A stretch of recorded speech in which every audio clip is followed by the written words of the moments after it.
Welcome in the part of lecture 6th. In 6th lecture, I started Charpit method and in A, B and C part, I solved the 6 questions which are listed here. And it's the list of questions which are asked in a various examination by the Charpit method. And in A part, I solved first question. In B part, I solved second and third question. And in C part of lecture 6th, I solved 4th and 5th question. In today's lecture, I will solve 6th and 7th question. ठीक है, both are very important question and these are asked in BSc and BTech examinations. And 8th and 9th question I will solve in the E part. So first of all, question 6th, solve this by the Charpit method. So to solve this question by Charpit method, I will first compare this with this equation. So I will write this is my first equation, suppose, and this is my star. So on comparing these, the left hand side, f, that function of x, y, z is equal to this one. Okay. And after this, as I explained in lecture A part, lecture 6, partial differential का and a part, तो हमें क्या करना है यहाँ पर, corresponding to this function we have to write the Charpit's auxiliary equations and then इस function के partial derivative with respect to x, Y, z, p and q वो कैलकुलेट करने, use those derivatives in the auxiliary equations as I write here. ठीक है, तो इनमें put करना है. फिर इन रेशियोज़ में आपको कोई एक्सप्रेशन फाइंड आउट करना है. वैसे तो एक फंक्शन फाइंड आउट करना होता है and using that function and given this expression जो एफ वाली इक्वेशन है, you will find a relation between P and Q. P and Q की वैल्यू एक्चुअली फाइंड आउट करनी है in term of x, Y and Z and you will put these values of P and Q in this expression, total differential, as Z is function of two independent variable x and y. So dz is equal to curly z by curly x d of x and curly z by curly of y d of y. तो ये आपका क्या होता है, previous notation क्या कहती है, this is equal to small p and this is equal to q small of dy. So you will find this p and this q in term of x, y, z using these ratios and equation number star. ठीक है, यही हमने काम हर question में करना है और किया भी है. अभी लास्ट 5 क्वेश्चन हम सॉल्व कर चुके हैं एंड कंडीशन इस पर ये इम्पोज होती है कि दिस शुड बी इंटीग्रेबल. आपका मेन ऑब्जेक्टिव क्या रहेगा after finding P Q in term of x, Y, Z, your this expression after putting P and Q value आपको इसको इंटीग्रेट करना है. ठीक है, तो first I will find this P and Q, then I will put these values in the equation number 3. Okay, so first this is my F, that is 2xz minus P x square minus 2qxy plus P of Q. Right it, this is equation. आप इसको 2 कर दीजिए. ठीक है ना, 1 star 2 and 3. Now calculate करली F by curly of P. अब करली F by curly of x, पहले मैं p की बजाय एफ एक्स कर रही हूँ, तो it gives 2z minus p 2x minus 2qy, this expression. ठीक है, then curly F by curly of y, partially differentiate 2 with respect to y. तो here is no y term, तो दिस 0 माइनस p x के 0, it gives me minus 2qx. By mistake I write here y, तो change it, this is x. ठीक है, then curly F by curly of z, तो it gives 2x, sorry, you are partially differentiating with respect to z. तो when you differentiate with respect to z, all variables are treated as constant. 2x is constant, z का derivative is 1, there is no term of z, तो only the answer is 2x. Then partially differentiate this 2 with respect to p, तो here is no p term, तो this 0 here is derivative of p is partially 1, so this gives minus x square, and here is 0 and here is plus का q. Then curly f by curly of q, so here is no q term, here is q, तो minus 2xy and plus का p. Now use these partial derivative in the Charpit auxiliary equations. Put the values of curly f by curly p, that is minus of x square plus q and dy by minus curly f by curly q. तो bracket में ये लिख दोगे minus करके, dz minus p curly f by curly p, bracket में minus x square plus q minus q, bracket start करना, and curly F by curly q यहाँ put कर दो, d of P curly F by curly of x, this is very lengthy, ठीक है ना, 2z minus 2px minus 2qy plus curly F by curly z की value क्या होगी 2 of X into P is equal to 2q curly F by curly Y, this is minus 2qx plus curly F by curly Z that is 2x into Q, तो ये तो cancel out हो जाएगा, दोनों zero बन जाएंगे, ठीक है. तो on putting all these values I obtained, so multiplying this minus sign inside, तो it gives x square minus q 2xy minus p, this minus minus plus p x square minus p q plus 2xy q and minus p q, this minus p q it gives you minus 2pq, ठीक है. Then dz you can cancel this by this, it's plus it's minus, so I obtained here 2z minus 2qy is equal to, you can cancel this by this, both are same and opposite signs, so 0 here. Now it's very easy for me, देखो dq by 0 है, it means dq is equal to 0, तो इसका मतलब q कौन है, that is a constant, तभी तो उसका टोटल डिफरेंशियल क्या है, दैट इज 0. तो इट्स वेरी इजी, q की वैल्यू मुझे मिली c, तो राइट दिस इक्वेशन नंबर 4. आप इसे यूज़ करो और जो आपकी इक्वेशन फर्स्ट है उसको यूज़ करना, and I want to find the value of p here, this is my objective, तो put this value in equation 1. So I obtained 2xz as it is px² minus 2, यहाँ आपका दिया हुआ है q, तो q की place पे मैंने क्या पुट किया, आई पुट हियर c, ठीक है, xy plus pc equal to 0.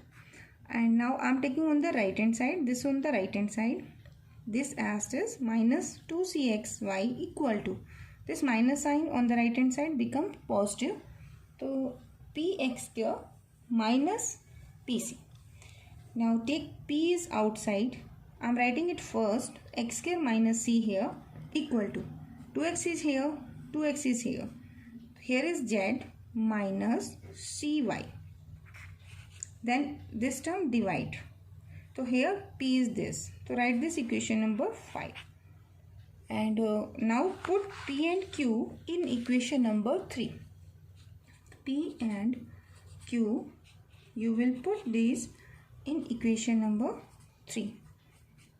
dz equal to p dx plus q dy. So I obtained this expression, ठीक है, जस्ट p की जगह p की वैल्यू और q के प्लेस पे q की value. Now there is z minus cy, और आपका ऐसा एक्सप्रेशन फाइंड आउट करना है जिसे आप इंटीग्रेट कर पाएँ, तो take this term on the left hand side, this give dz minus of c dy is equal to 2x z minus of cy upon x square minus of c d of x. Now take this term here. देखिए पहले का differential minus c, second का differential, तो you can write this is differential of z minus of c of y, ठीक है. तो divide by this one, तो z minus of cy equal to, this is 2x upon x square minus c d of s. Now integrate both side. So here your integration is differential of lower term. Lower term में कौन है, z minus of cy equal to, here is also the same pattern. Lower term is x square minus c. इसका differential करें तो क्या बनेगा, 2x D of x, ठीक है ना। या तो आप सब्स्टिट्यूशन करें या नीचे वाले का ऊपर एग्जैक्ट डेरिवेटिव है, ये वाला फॉर्मूला किया हुआ है ना, ऊपर वाले का exact differential this one F of X, तो ये किसके इक्वल होता है, this is equal to log of F of X. अब एक्स की बजाय यहाँ पे क्या अब जेड माइनस सी वाई को आप नया वेरिएबल टी पुट कर देंगे, दैन नीचे आपका टी है तो ऊपर डी ऑफ टी है, तो आप इंटीग्रेशन क्या लेंगे, log of Z minus of C T, और फिर टी की वैल्यू पुट कर दो या डायरेक्ट कर दीजिए, अप्लाई दिस फॉर्मूला, ठीक है। Here you obtain log of x square minus of c. अब यहाँ पे कांस्टेंट इंटीग्रेशन है तो you can write here log of b, and log m plus log n is log m into n, so it gives you x square minus c into b. Now taking anti-log both sides, so here I obtain z minus of cy is equal to x square minus of c into b, and it is the required complete integral by the Charpit method. Let us take next question. Solve the partial differential this. Seventh question जो है आपका, that is different from the math questions we solved yet now. Here you will solve this by first Charpit method, and then you will find from the complete integral the general solution. As I told you all these things in the lecture 3 part B. देखो, अगर आपको complete solution given है, हमें पता है कि Charpit method से हम कौन सा सॉल्यूशन निकालते हैं, we obtained a complete solution, that is X Y Z and here is function of A and B, they are the two constant, ठीक है। तो दिस इज कंप्लीट। अब इससे हमें क्या चाहिए, we want to find the general solution. वैसे अगर आप प्रॉपर इसे वॉच करना चाहते हैं तो you should watch our my lecture 3 part B. ये आपको अगर आप व्यूज़ पे क्लिक करेंगे तो कंप्लीट डिस्क्रिप्शन गिवन है। In this description I gave lecture number and what the content I solved there, तो you can watch it from there. For this, in this question हम क्या करेंगे, पहले चारपिट मेथड में apply करूँगी on this as we solved our 6 questions. After finding the complete solution, I will name it f, that is function of x, y, z, a and b. There are the two constant ना dz वाली line में। After finding, अगर general solution आपको लेना है तो आप क्या करेंगे, b को आप सपोज करेंगे फंक्शन ऑफ a, ठीक है।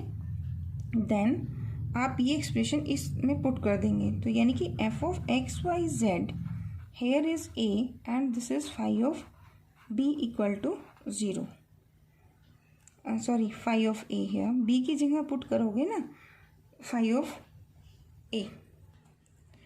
Now from these two expressions, from this one F of z this and curly F by curly of a, I will differentiate this expression with respect to a and this is equal to 0। These to solutions, दो equations होंगी ना, और आपके पास variable कितने हैं, 1, तो आप क्या करेंगे, you will eliminate A from these two equations and the resultant जो मिलेगा that is your general solution, ठीक है। तो on elimination A from, suppose given जो इक्वेशन है, this is my first equation, partial differential equation whose solution I want to find, and this will be my equation number 4। बीच में हमें 3 बनानी है, वो मैं अभी क्वेश्चन सॉल्व करूँगी तो I will write. Then B की जगह आप ए पुट करेंगे तो जो एक्सप्रेशन बनेगी उसको हम नेमिंग कर देते हैं 5, and when I differentiate this I got equation number 6। तो on elimination of A from 5 and 6 I obtained या वी ऑब्टेन्ड जनरल सॉल्यूशन, ठीक है, जनरल सॉल्यूशन। एक काम तो हमें इसमें ये करना है, ठीक है, एंड सेकेंड हमें करना है singular solution. Lecture 3 part B में मैंने इसकी प्रॉपर डेफिनेशन दी थी, यहाँ जस्ट वर्किंग बताती हूँ आपको। देखिए आपके पास ये आपके पास सॉल्यूशन है कंप्लीट, ठीक है, and curly F by curly of a आप कैलकुलेट करेंगे, curly F by curly of b आप कैलकुलेट करेंगे, एंड देन 4 इक्वेशन, ये कर लिया बाय कर लिए, दोनों में डिफरेंस है, यहाँ सिंपल इसको डिफ्रेंशिएट करना है 2 वेरिएबल वाले को, ठीक है। तो इसे इक्वेशन नंबर आप कह दीजिए 7 एंड 8। तो 4, 7 और 8 साइमल्टेनियसली सॉल्व करो and eliminate A and B. जो भी आपका एक्सप्रेशन मिलेगा Z X Y, any relation इनका, ठीक है, एक्स वाई जेड का, on eliminating A B from equation 4, 7 and 8, 4, 7 and 8, इन तीनों इक्वेशन से। तो जो सॉल्यूशन मिलेगा that is your singular solution, ठीक है। लेंथी क्वेश्चन है बट आपको एक कंडीशन यहाँ लगानी है कि ये एग्जिस्ट करनी चाहिए, यानी कि स्टेटमेंट ट्रू होनी चाहिए। तो first I will calculate this one, fourth, apply the Charpit method, ठीक है। Right my f taking p q on the left hand side. अब इसके बाद क्या करना होता है, take all the partial derivatives. I already solve this. देखिए एफ को ये कंसीडर कर लीजिए, then curly F by curly of x p आएगा, curly F by curly of y that is q here, curly F by curly Z in this case 0, curly F by curly P that is X, and here curly F by curly P कर रहे हैं ना, तो minus of Q, and then curly F by curly of Q that is Q के साथ differentiate करोगे तो here you obtain Y minus of P. Now put all these formulas in your Charpit's auxiliary equations. As I told you, these are the equations, ठीक है। तो d of x is here minus sin curly f by curly of p, curly f by curly p is x minus of q, तो I wrote it here equal to dy, और lower term में क्या लिखना है, minus curly f by curly of q, तो this value is y minus of p is equal to dz upon minus p, this term as it is, curly f by curly of p, curly F by curly P is X minus of Q minus Q, ये वाली term, then curly F by curly of Q that is Y minus of P is equal to D of P, curly F by curly X in this question is 0, तो 0 plus curly F by curly of Z, sorry curly F by curly of X put करना है यहाँ पर, तो curly F by curly X that is P here, curly F by curly of X, हाँ देखिए P है ना, तो जस्ट पी हियर प्लस फिर पुट करना है curly F by curly Z, तो यहाँ पुट करोगे 0, तो 0 इंटू समथिंग, तो डी पी बाई पी मिलेगा आपको, equal to D Q by curly F by curly Y, this is Q, and curly F by curly Z plus करेंगे तो 0। तो अगर आप डायरेक्ट ये लाइन ना भी लिखें तो आप डायरेक्ट इन दोनों इंटीग्रेशन इनको रेशियोज को पिक कर सकते हो, ठीक है। I simplified this by taking minus sign inside, now taking this ratio and this ratio, तो D P by p is equal to D Q by q. Now integrate both side, log p equal to log q plus log of a, this is constant of integration, then log m plus log of n, log m into n, you apply this formula, and then taking anti-log, तो p is equal to aq, ठीक है। इसको equation number 2 कर दीजिए and use p equal to A Q in equation number 1। Equation number 1 क्या थी, A Q X P X था ना, तो जहाँ जहाँ p है वहाँ वहाँ आप क्या पुट करेंगे, ए क्यू, तो a Q x plus q y equal to p q, यहाँ पे p की वैल्यू भी पुट करो, तो a Q x plus q y is equal to A q square x, तो पुट p भी ए क्यू, तो this is x is not here, है ना, p की जगह आप क्या पुट करेंगे, ए क्यू, तो ए क्यू स्क्वायर, ठीक है। Now take this on the left hand side, तो here is a Q x q y and a q, I am taking q outside from every term, तो it is A x plus y minus of a q equal to 0, तो either this 0 और this 0, if I take q equal to 0, तो your p is also become 0 and your equation is no use, तो q is not 0 here, तो next possibility is this one, so here is no x term here, so ax plus y equal to aq, so from here q is equal to ax plus y, here is only a, ठीक है ना, Q की value आ जाएगी. Now put this value in the p. तो p is equal to a into q. A q है ना, तो ए क्यू की वैल्यू क्या है, just a x plus y. तो I obtain p and q. Now put these values in the dz equal to p dx plus q dy to find the complete integral. So d of z is equal to p.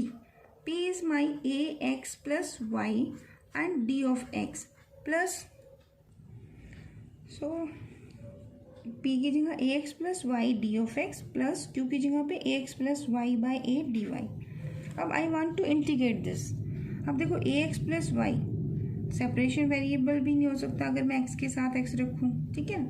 तो I am taking this a एल्शियम here. तो a d z is equal to, देखो यहाँ a नहीं है तो आप इसे लिख सकते हैं a x plus y. This is a d of x plus here is also ax plus y and this is d of y. तो I write ax plus y outside. तो here is a dx plus dy. अब यहाँ देखो इसका अगर differential लें तो a dx plus dy ना, तो here you can write a dz. Integrate भी कर सकते हैं आप इसका. तो if you integrate this term you obtained a z is equal to, अब इसका डिफरेंशियल यहाँ है तो एक्चुअली ये a x plus y and this is the differential of a x plus y plus में कांस्टेंट ऑफ इंटीग्रेशन आप इसमें add कर लेंगे, that is your B.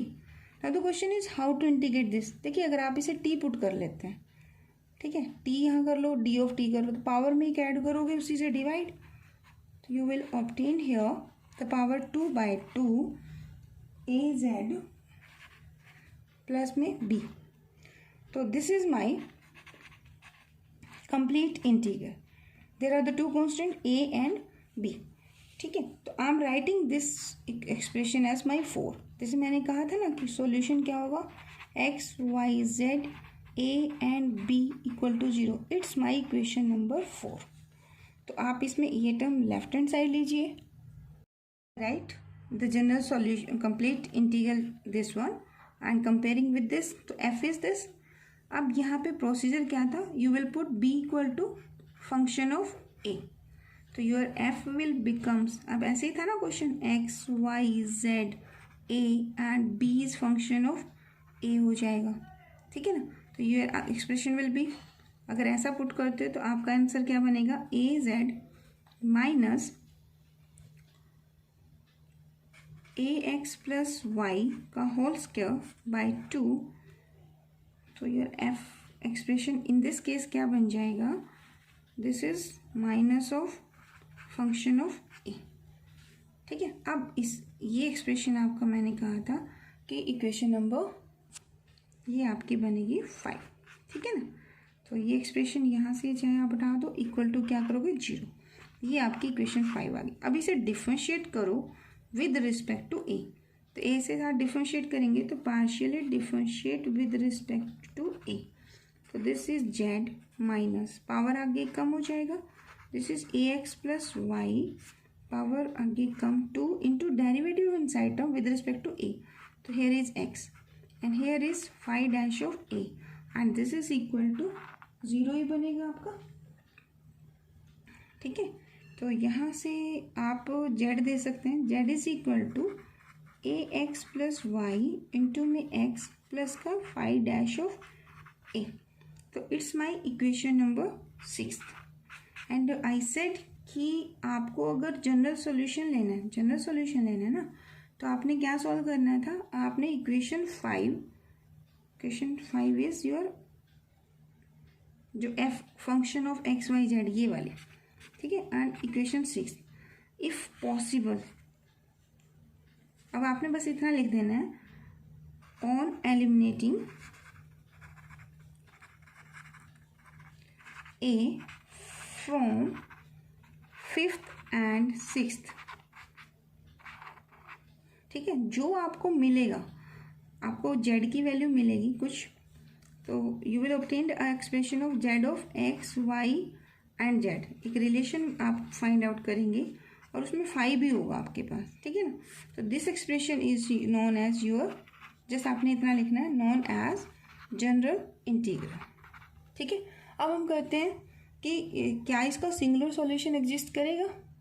Find the singular solution, जो आपका कंप्लीट इंटीग्रल है, ये वाला एक्सप्रेशन। ठीक है, इसमें आप क्या करोगे, करली एफ बाई करली ए करोगे एंड करली एफ बाई करली बी करोगे।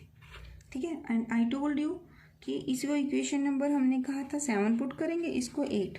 साइमल्टेनियसली एक ऐसा सॉल्यूशन फाइंड आउट करेंगे that satisfy the 4, 7 and 8। Eliminate करेंगे A and B from 4, 7 and 8 and it will satisfy the given equation, बशर्ते कि आपकी ये कंडीशन फुलफिल होनी चाहिए। तो ये आपकी 4 इक्वेशन है, इसे डिफरेंशिएट कर दो विद रिस्पेक्ट टू ए। तो partially differentiate with respect to A. देखो यहाँ एक्सप्रेशन क्या बनेगा, this gives you Z as in previous. ठीक है, तो यहाँ ए एक्स प्लस वाई हो जाएगा और ये बाय 2 इन 2 में डेरिवेटिव ए के साथ कर रहे हो तो इट गिव्स यू एक्स, तो कैंसल आउट।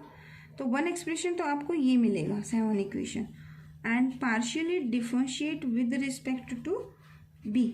तो अगर ये करोगे तो 0, यहाँ पे भी कोई बी नहीं है, 0 एंड हेयर इज 1। तो दिस इज नॉट ट्रू कि 0 is equal to 1, this is the false statement. ठीक है, तो it means no singular solution. Condition fulfil तो होनी चाहिए ना, नो सिंगुलर सॉल्यूशन। अगर ये कंडीशन फुलफिल होती, इन दैट केस फिर मैं यहाँ एलिमिनेशन प्रोसीजर अडोप्ट करते हैं हम लोग and we will find a singular solution. But in this question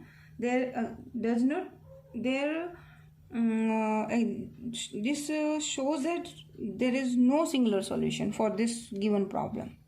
ठीक है, तो ये क्वेश्चन वैसे बहुत वेरी इंपॉर्टेंट है, तो थोड़ा सा आप इसको सिस्टमेटिकली लिख के देन सॉल्व कीजिए, डेफिनेटली आपको समझ आ जाएगा। Thank you so much for watching.